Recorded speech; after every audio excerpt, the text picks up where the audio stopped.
हमें लड़ाई जारी रखनी पड़ेगी और उससे डर कर नहीं, पूरी सावधानी के साथ डट कर चलिए। रुकी जिंदगी को आगे बढ़ाएं, देश को आत्मनिर्भर बनाएं। जय हिंद।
प्रधानमंत्री श्री नरेंद्र मोदी करिष्यति मैरीटाइम इंडिया शिखर सम्मेलनस्य शुभारम्भम्। अत्र सम्मेलने भारतस्य वैश्विक सामुद्रिक क्षेत्रे वरिवर्धनाय कार्याचरणं विधास्यते। अस्मै त्रिदिवसीय शिखर सम्मेलनाय डेनमार्क देशः सहयोगी देशत्वेन विद्यते।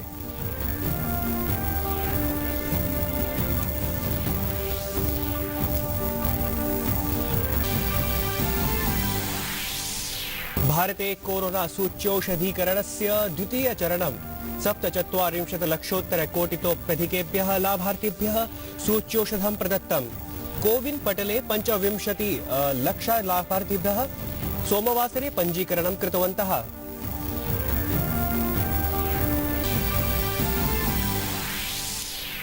केंद्रीय मंत्रिणा नितिन गडकरिणा नवदिल्ल्यां मार्गशुल्कस्थलस्य वास्तविक समय सन्निरीक्षा प्रणाली आरब्धा। तेन कथितं यत् फास्टैग इति त्वरितचिह्नोपकरणेन करशुल्क संग्रहणे परिष्कारः सममेव व्यापार सुगमतापि वर्धिष्यते। प्रशासनं मार्ग दुर्घटनायां नैयून्यं स्थापयितुं प्रतिबद्धं वर्तते।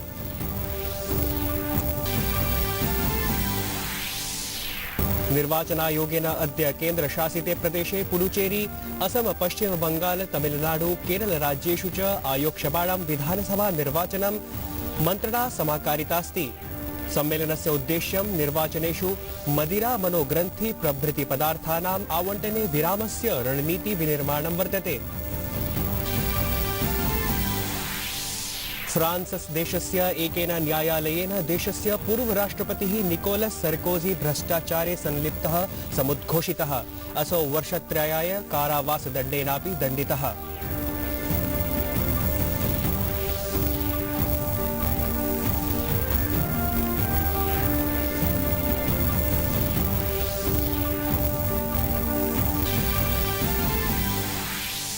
दूरदर्शन जगतः प्रतिष्ठितस्य 78तमस्य गोल्डन ग्लोब इति पुरस्कार समारोहस्य समायोजनम् एंड्राडे सर्वश्रेष्ठ अभिनेत्रीत्वेन अवचिता।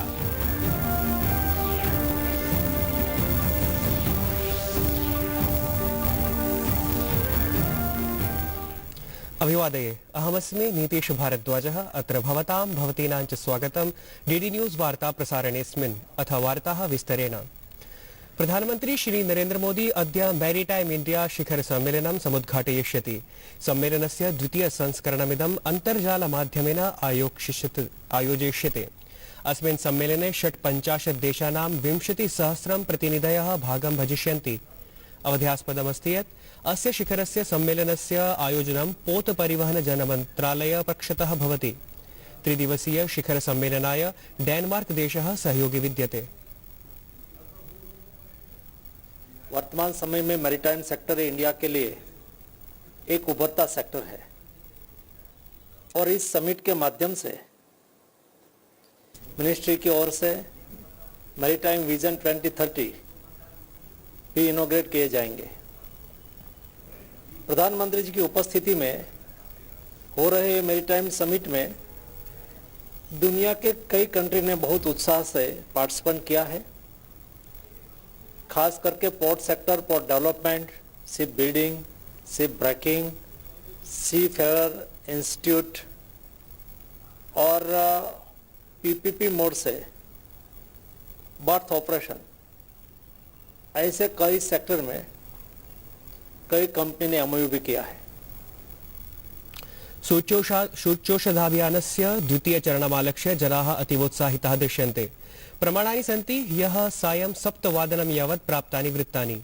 अशेषदेशे सायं 7 यावत् 27,000,4 जनेभ्यः सूच्यौषधानि प्रदत्तानि, येषु 85,425,3 जनेभ्यः प्रथम सूच्यौषधानि, अपरत्र 87,500,1 जनेभ्यः द्वितीय सूच्यौषधानि प्रदत्तानि। एतेषु 60 वर्षतोऽधिकेभ्यः 30,628,1 जनेभ्यः सूच्यौषधानि प्रदत्तानि। 45 आयुवर्गात् अधिकेभ्यः 50,818,000 रुग्णेभ्यः सूच्यौषधानि प्रदत्तानि। स्वास्थ्यकर्मिषु च 55,625,000 जनेभ्यः सूच्यौषधानि एतानि प्रदत्तानि। देशे साम्प्रतं यावत् 47 कोटि जनेभ्यः सूच्यौषधस्य मात्रा प्रदत्ता। विश्वस्य बृहत्तम सूच्यौषधाभियानान्तर्गतं सूच्यौषध कार्यक्रमे ह्यः प्रधानमन्त्रिणा नरेन्द्रमोदिना प्रप्रथमतया सूच्यौषधं स्वीकृतम्। प्रधानमन्त्री मोदी ब्रह्ममुहूर्ते प्रातः दिल्लीस्थ अखिल भारतीयायुर्विज्ञान संस्थानम् अगच्छत्, यत्र अनेन कोरोना सूच्यौषधस्य प्रथम मात्रा स्वीकृता। प्रधानमन्त्रिणा एतत् स्वीकृत्य देशस्य कोरोना सूच्यौषधाभियाने विश्वासः संवर्धितः। प्रधानमंत्री नरेंद्र मोदी कृषि संबद्धानां वित्तीय संकल्पना प्रावधानानां प्रभावी कार्यान्वयनम् अभिलक्ष्य एकं सम्मेलनं समबोधयत्। कृषि क्षेत्रे आत्मनिर्भरतायाः आह्वानं कुर्वन् प्रधानमंत्री प्रावोचत् यत् कृषि उत्पादनेषु द्रुतगत्या विस्तारस्य आवश्यकता विद्यते। न हि केवलम् एतदेव, प्रत्युत उत्पादनानां सस्यादीनां समुचित सुरक्षोपायस्य अपि महती आवश्यकता अस्ति। 21वीं सदी में भारत को पोस्ट हार्वेस्ट क्रांति या फिर फूड प्रोसेसिंग क्रांति और वैल्यू एडिशन की आवश्यकता है। देश के लिए बहुत अच्छा होता अगर ये काम 2-3 दशक पहले ही कर लिया गया होता। अब हमें जो समय बीत गया है उसकी भरपाई तो करनी ही करनी है। आने वाले दिनों के लिए भी अपनी तैयारी और अपनी तेजी को बढ़ाना है। प्रधानमंत्री अब्रवीत् यत् ऑपरेशन ग्रीन्स इति योजनान्तर्गतं कृषकरेलयानेभ्यः फलानां शाकादीनां च परिवहने 50% अर्थसाहाय्यं प्रदास्यते। कृषकरेलयानानि अपि देशे दीर्घकालं यावत् कृषि उत्पादनानां सुरक्षायाः सशक्त माध्यमानि सन्ति। ऑपरेशन ग्रीन्स योजना के तहत किसान रेल के लिए सभी फलों और सब्जियों के परिवहन पर 50% सब्सिडी दी जा रही है। किसान रेल भी आज देश के कोल्ड स्टोरेज नेटवर्क का सशक्त माध्यम बनी है। ये किसान रेल छोटे किसानों, मछुआरों को बड़े बाजार और ज्यादा डिमांड वाले बाजार से जोड़ने में सफल हो रही है। बीते 6 महीने में ही करीब 250 किसान रेल चलाई जा चुकी हैं और इनके जरिए करीब 1 लाख मेट्रिक टन फल और सब्जियां ट्रांसपोर्ट की जा चुकी है। ये छोटे किसानों के लिए बहुत बड़ा माध्यम तो है ही, कंज्यूमर और इंडस्ट्री को भी इसका लाभ हो रहा है। अत्रान्तरे प्रधानमन्त्रिणा कृषिक्षेत्रे स्टार्टअप इति अभियानस्य प्रोत्साहनाय अपि बलं प्रदत्तम्। हमें एग्रीकल्चर सेक्टर से जुड़े स्टार्टअप्स को बढ़ावा देना होगा, युवाओं को जोड़ना होगा। कोरोना के समय में हमने देखा है कि कैसे अनेकों स्टार्टअप्स ने फलों और सब्जियों को लोगों के घर तक पहुंचाया है। और ये खुशी की बात है कि ज्यादातर स्टार्टअप्स देश के नौजवानों द्वारा ही शुरू किए गए हैं। हमें इन्हें लगातार प्रोत्साहित करते होगा। ये आप सभी साथियों की सक्रिय भागीदारी के बिना संभव नहीं है। केन्द्रीय मन्त्रिणा नितिन गडकरिणा नवदिल्ल्यां मार्गशुल्कस्थलस्य वास्तविक समय सन्निरीक्षा प्रणाली आरब्धा। तेन कथितं यत् फास्टैग इति त्वरितचिह्नोपकरणेन करशुल्कसंग्रहणे परिष्कारः सममेव व्यापारसुगमतापि वर्धिष्यते। प्रशासनं मार्गदुर्घटनायां नैयून्यं स्थापयितुं प्रतिबद्धं वर्तते। एवं च विना त्वरितचिह्नयुतवाहनानां कृते द्विगुणितं शुल्कं भविष्यति।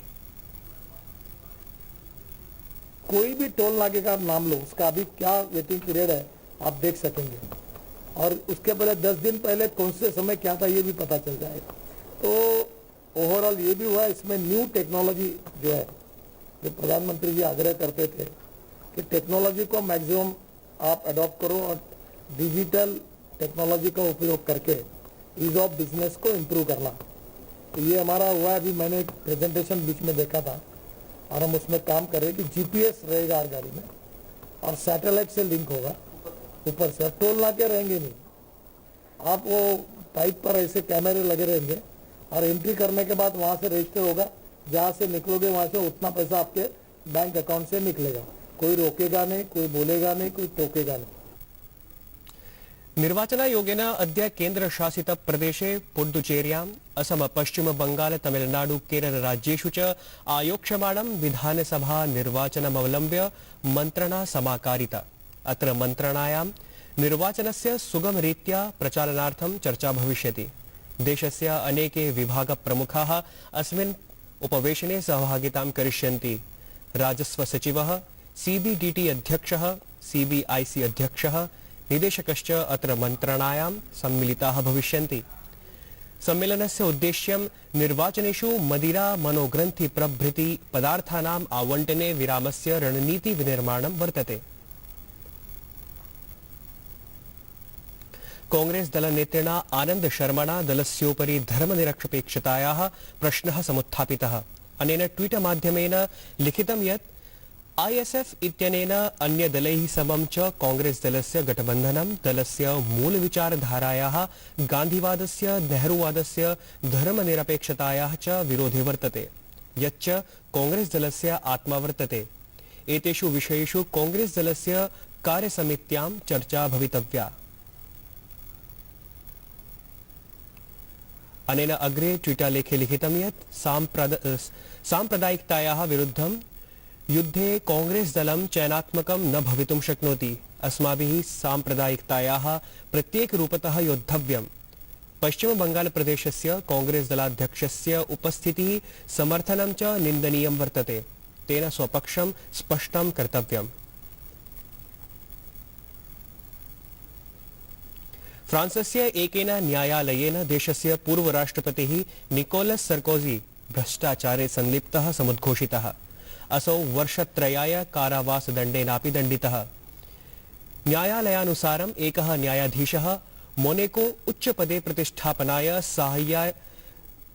साहाय्य प्रस्तावस्य आरोपः सर्कोजिं विरुध्य विद्यते। अमुना निर्वाचनप्रचारे आर्थिकव्ययस्य अन्वीक्षणप्रक्रियायां गुप्तसूचनादानस्थाने साहाय्यप्रस्तावः प्रदत्तः आसीत्। अवधेयमस्ति यत् पूर्वराष्ट्रपतिं विरुध्य श्राविते दण्डे वर्षद्वयाय निलम्बनम् अपि समाविष्टमस्ति। इत्थं सम्भाव्यते यत् सर्कोजी कारावासं नैव यास्यति। असौ उच्चन्यायालये पञ्जीकर्तुं समर्हति। यद्यपि अस्मिन् प्रकरणे सर्कोजी आत्मानं निर्दोषः प्रतिपादयति। चलच्चित्रजगतः प्रतिष्ठितस्य 78तमस्य गोल्डन ग्लोब इति पुरस्कार समारोहस्य आयोजनं सम्पन्नम्। कार्यक्रमे लॉस एंजेलिस अथ न्यूयॉर्कतः अमी पॉयलर, टीना फे दृश्य श्रव्य संवादतन्त्रेण आतिथेयत्वम् अभजन्। कोरोना महामार्याः दुष्प्रभावं निध्याय ऐषमः पुरस्कार समारोहः अन्तर्जालमाध्यमेन आयोजितः। पुरस्काराणां नामाङ्कन घोषणा फरवरी 3 दिनाङ्के एव विहिता आसीत्। एतदन्तर्गतं गतवर्षे ऐषमः वर्षस्य प्रारम्भे प्रस्तुतानां चलचित्र दूरदर्शनयोः कलाकाराः बहुमानिताः। ध्येयं यत् नोमैड लैंड बोराट नामाख्यं नाटकं सर्वश्रेष्ठं समुद्घोषितं। तत्रैव एंड्रा डे सर्वश्रेष्ठ अभिनेत्रीत्वेन अवचिता। भारतीय क्रिकेट दलस्य उदीयमानः क्रीडकः रोहित शर्मा आईसीसी मानाङ्के सर्वश्रेष्ठे अष्टमे च स्थाने वर्तते। निकषस्पर्धायाः परिणामानुसारम् एतद् मानाङ्कः प्रख्यापितः अस्ति। तत्रैव कन्दुकक्षेपकौ अश्विन अक्षर पटेलौ चापि मानाङ्के शीर्षत्वं भजमानौ स्तः।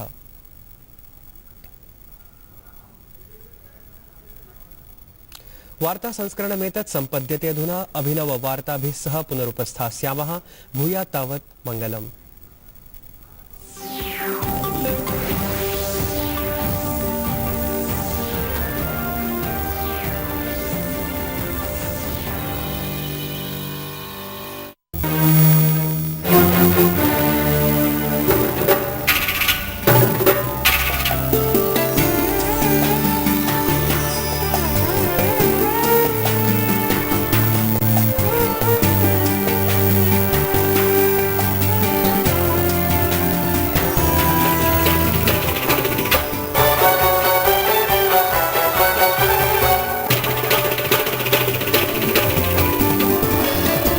आप देख रहे हैं डीडी कश्मीर, एहसास कश्मीर का।